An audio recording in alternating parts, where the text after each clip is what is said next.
Okay, perfect. Okay, so welcome to Faces of Autism interview. We could just start off, yeah, if you could just introduce yourself a bit, your family, your son, just tell us. Sure. So my name's Amber, and I've been married to my husband, Jason, for 24 years, just Mhm. a couple weeks ago. Oh, And no. we have two boys, young men. Mm. Uh, our oldest son, Luke, is 22, and our youngest son, Matthew, is 17. And both have developmental disabilities as well as, medical complexities. Mm. And so I've been a mom on this special needs advocacy journey for quite a long time. Okay, yeah. My oldest son, Luke, he is again 22, and we just transitioned from a few years ago from here, the school system, which goes from kindergarten or even developmental preschool up to the age of 21. Okay. There's an 18 to 21 program after you graduate from high school. And so he completed that, and there is now uh, no longer any school services available for him. Uh, Mm-hmm. and so that transition was, as is for a lot of adults with disabilities, it's a big drop off a cliff. Mm. Finding employment, finding community, finding, just a way to continue to enrich their lives and continue learning and just being a part of the community. But so we've transitioned. And so Luke actually has autism and he has epilepsy and he has other autoimmune conditions that are just complicated that we don't need to really Mm. go into, I guess. Um, but he is just a great kid and he is really motivated, really high energy, and you'll probably hear him a few times throughout the interview.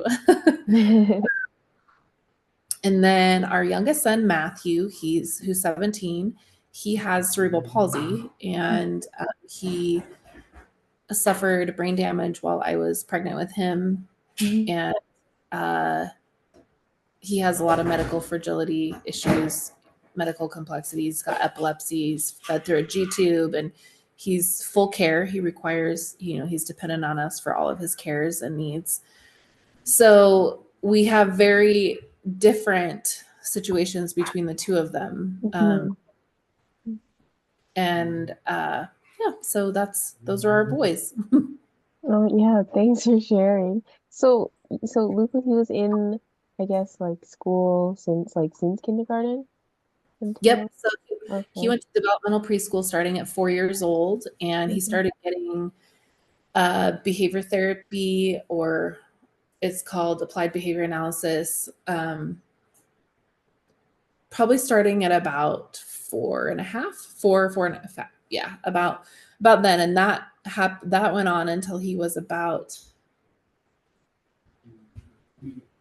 9, I want to say. And then the hours are reduced based on the research that they find. And then he still continued that intensive therapy, but it was less hours. So he, yeah, so he, I'm sorry, I got distracted by that question.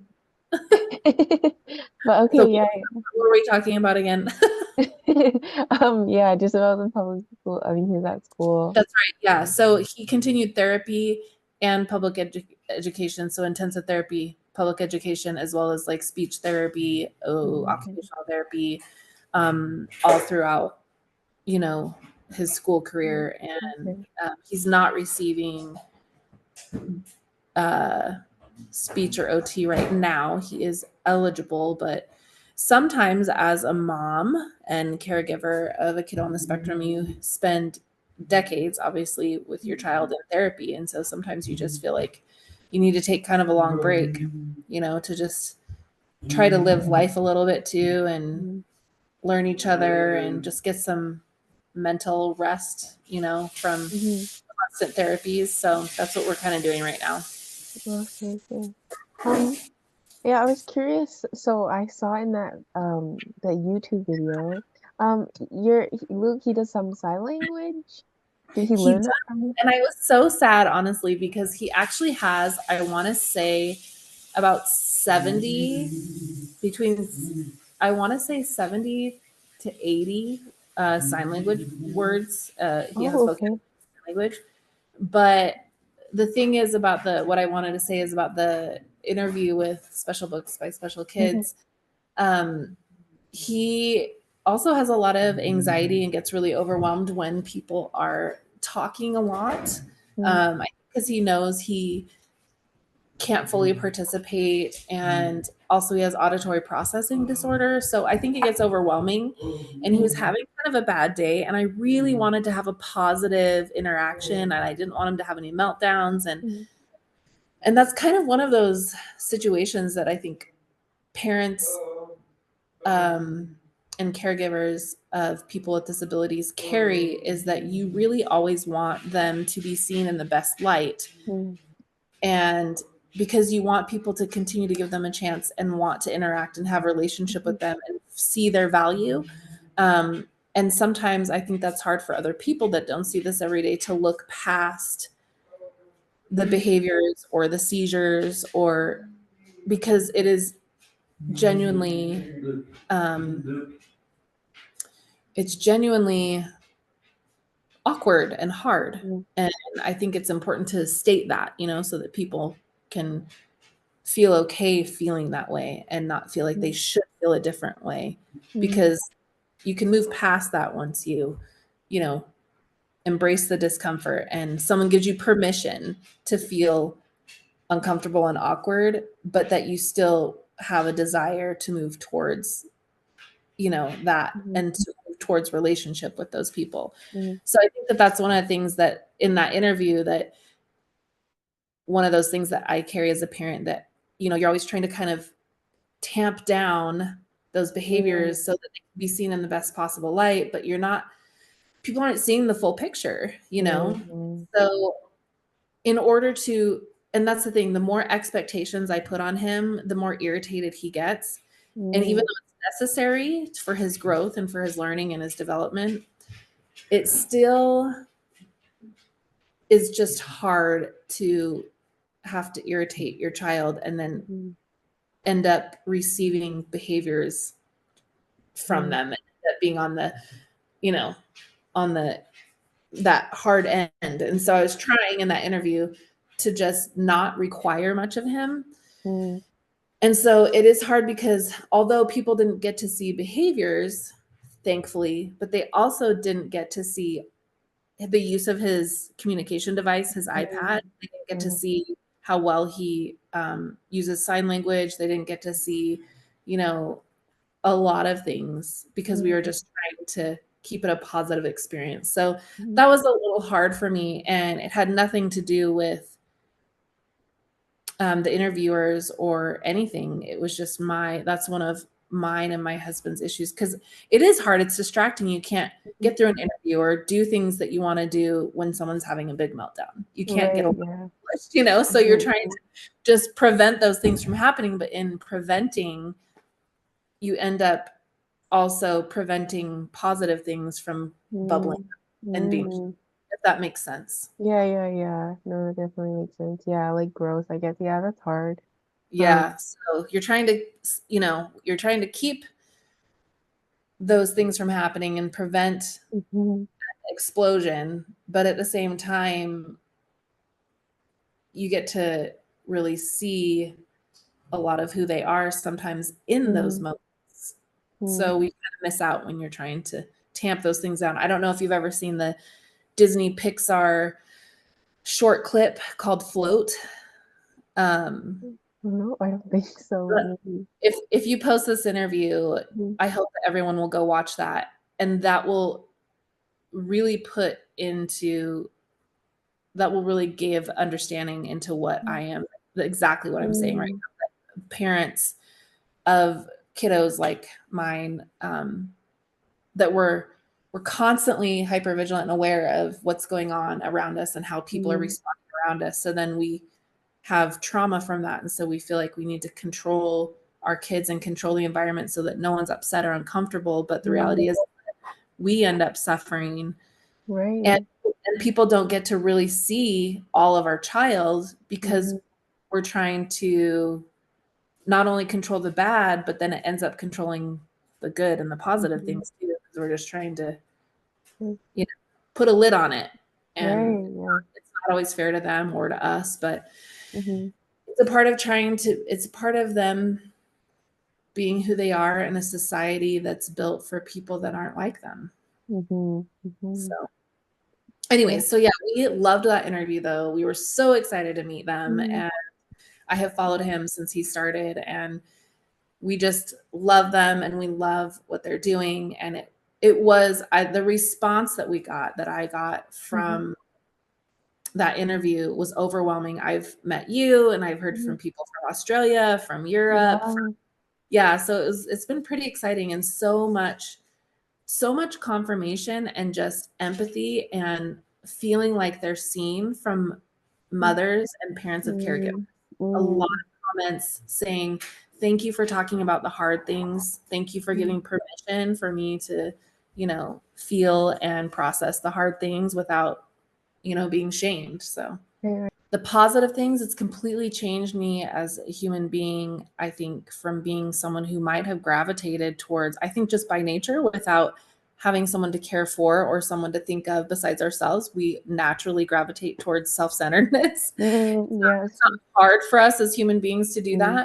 that. And so I think that really having two kids with significant disabilities has really emptied me of all just it's I should say my career as a mom with special needs kids has hunted out any inkling of self-centeredness. Mm-hmm. And also just really, it has given me so much empathy for not just special needs children, but for people that are just suffering in general, critically ill people, Mm-hmm. people that are, suffering marriages, Mm-hmm. um, people that are in need, either financially or emotionally, or deal with mental health illness, mental illness. Just because those people, like, somehow that has I have experienced as a result of my journey, all of those things at some point in time, the Right. marital strain, the Mm-hmm. mental health issues, the physical issues.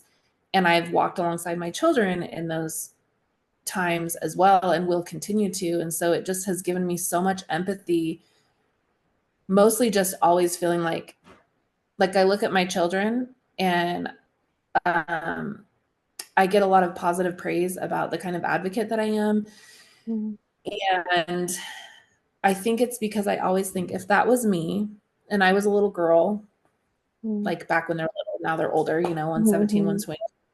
If that was me and I was a little girl and I couldn't speak and I was laying in a bed and I had an itch, or I was hurting and I couldn't push the button and ask for help in the hospital, or my throat hurt, or I couldn't ask for something I wanted, or I was hungry, or I was having chest pain, or just any of the things that you and I on a daily basis that we can voice, Mm-hmm.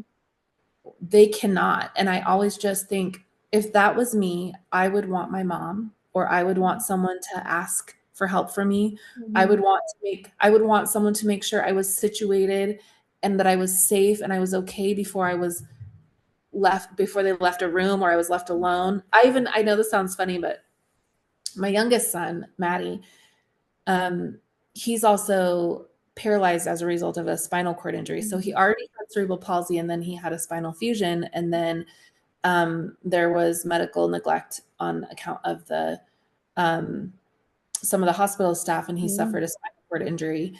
So he had movement. He was not paralyzed, but now he's paralyzed from the chest down. Mm-hmm. So once we put him to bed, he's not going to move, right? Right. So I have a memory foam topper for him, and then I have a really nice mattress before that, and then we have a bed that like raises and lowers, and we have jump packs under his heels, and then we have this little Olaf stuffed animal, and we have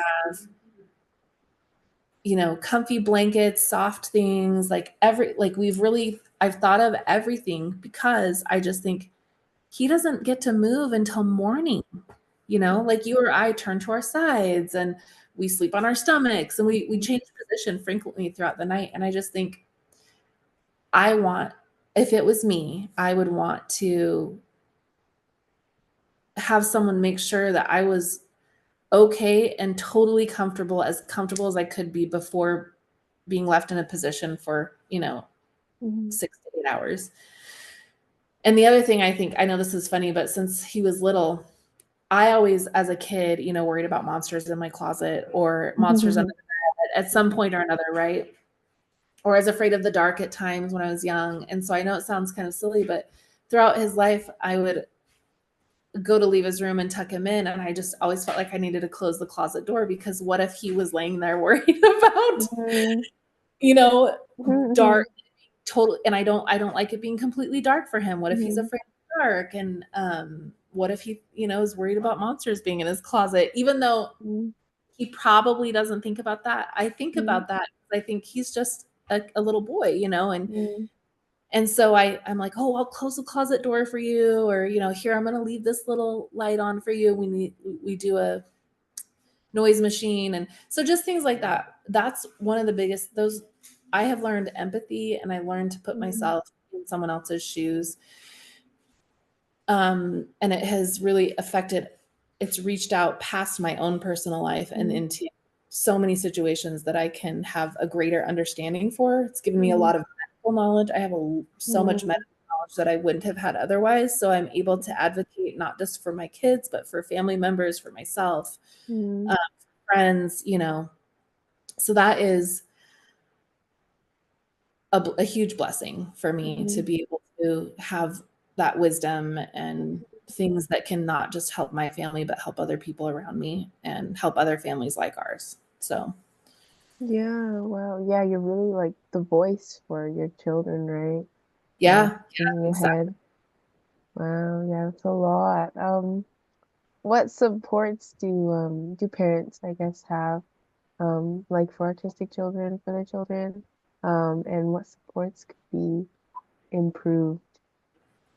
Um, I think that across the country here, at least, there are a couple examples, but there's essentially respite homes where families can take their children even just for a weekend, um, or they're, you know, not just their children. I think there's adults where it's not like a mm, permanent thing, but I think that families like us need respite desperately because we're doing mhm. this long and Yeah. not just a couple hours. I mean, it takes 24 hours, I think, for the body and the nervous system to even just start to calm down and feel like it's not in a hypervigilant state and Mm, it can actually start to calm down. So I think that, you know, quarterly, I would say quarterly mm, respite breaks for these families and mm, the community finding ways to support that because it actually is helping the state, it's helping the government. When families are supporting their loved ones, mm, it's a financial benefit to the state and to the government when mm, family is doing the care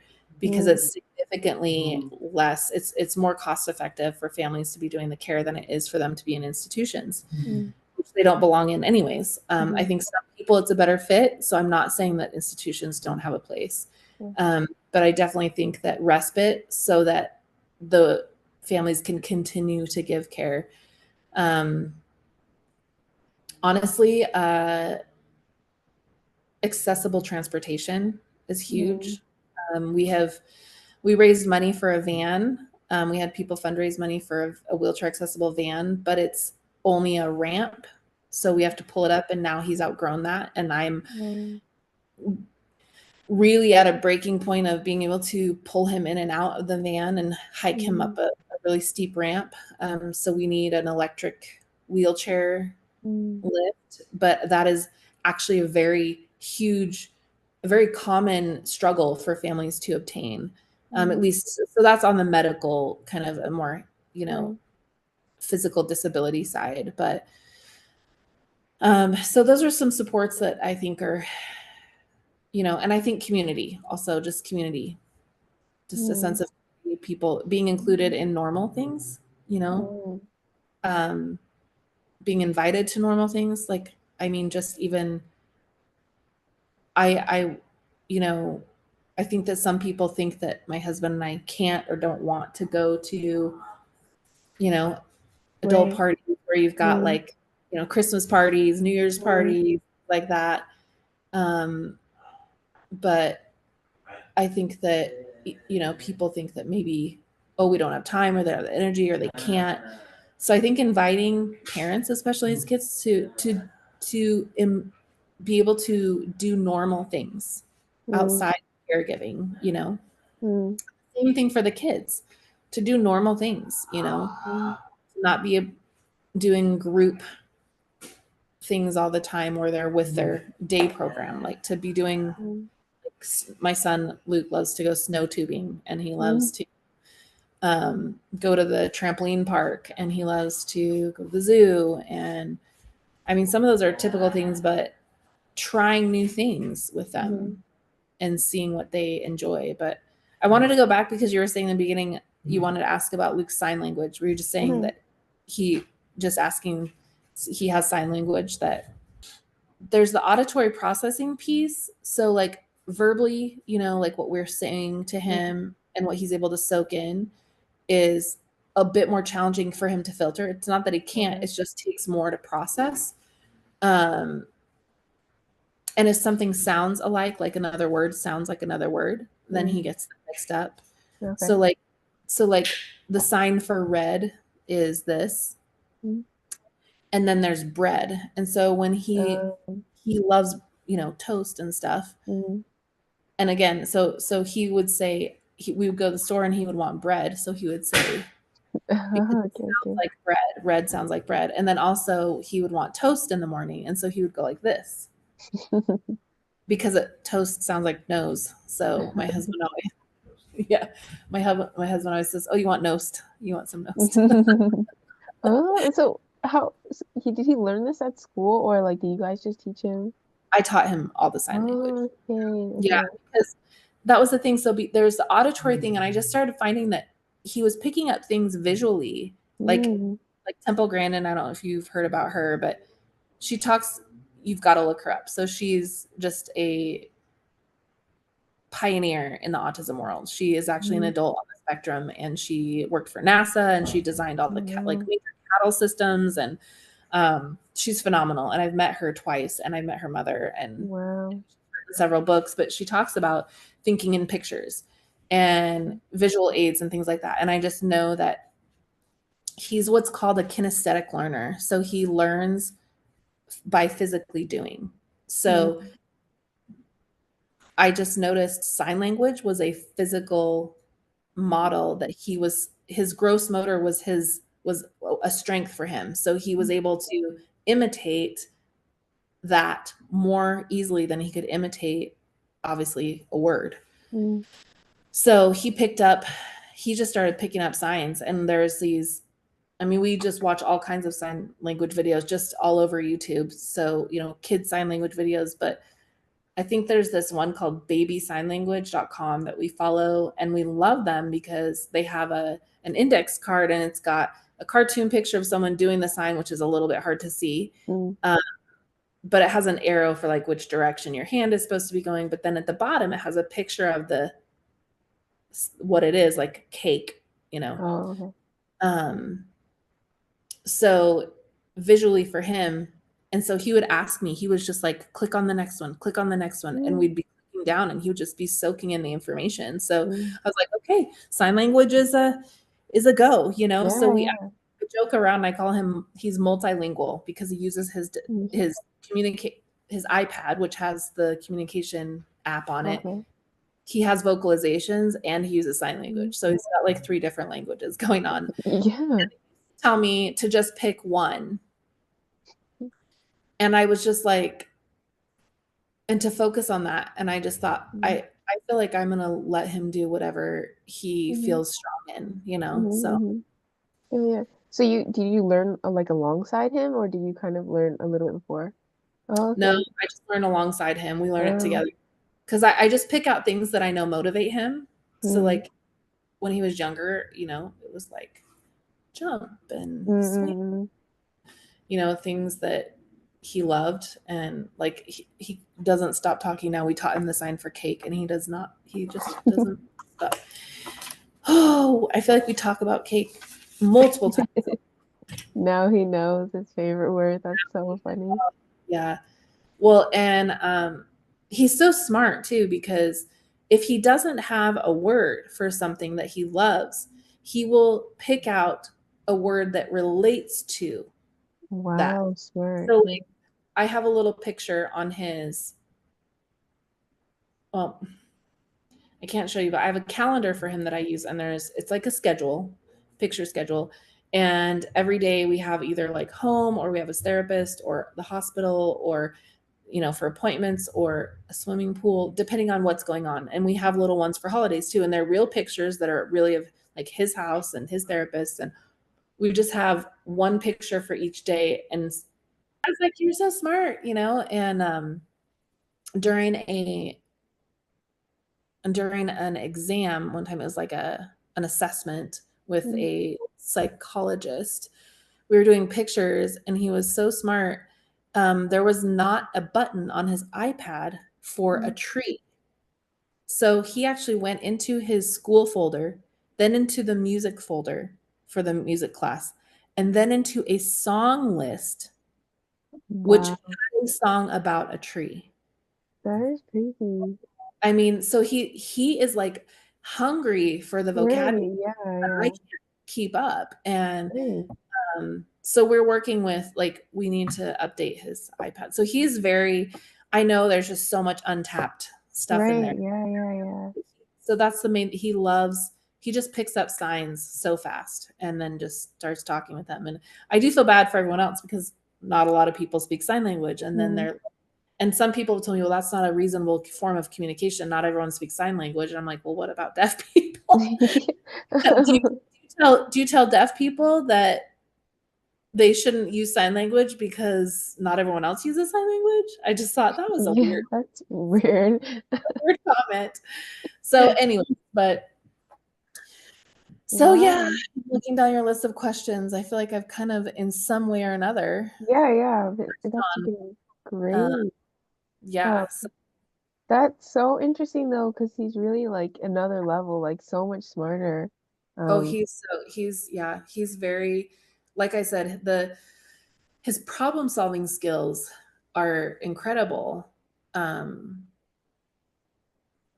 he wants to find a way to communicate his needs, and he is pretty determined. And I know he does not like feeling helpless, mm, where so I try to give him as much as I can, but it is challenging when you have mm, two children with significant disabilities, to mm, be able to meet all those needs, and to be able to keep, like, I feel bad. My youngest son has a switch toy, which is, I don't call it, it's a communication device, and he mm. touches it with his head, and then since he can't move his Oh, hand, okay. it's a button, and then he could be like, my name's Matthew, and it would Mm, talk for him. And then you would wait for the other person to say something, and then it would give him another, thing that another sentence that he could do to have reciprocal communication.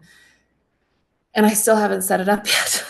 So this is just, mm, because it's not just all these learning things that mhm, are so important. It's also the daily cares that we do, and it's mm, medication, doctor appointments, therapy, all the documentation for, the state, and, just all the things that are just constant. So I often feel a lot like I'm not able to do so many of the things that I really want to do for them, that they deserve to have, mm, you know. And I'm mm, still doing them, but I have a very high bar for mm, myself mm, for what I want them to have. And so, mhm. of course, I don't usually meet it. To come say Yeah, hi. yeah, yeah. He Hey, can buddy. say hi. Hey, Luke, do you want to come sit with mom? We'll see. Like I said, I'm not going to be scared about him being grumpy if you won't. Okay, yeah, no worries. Hi, buddy.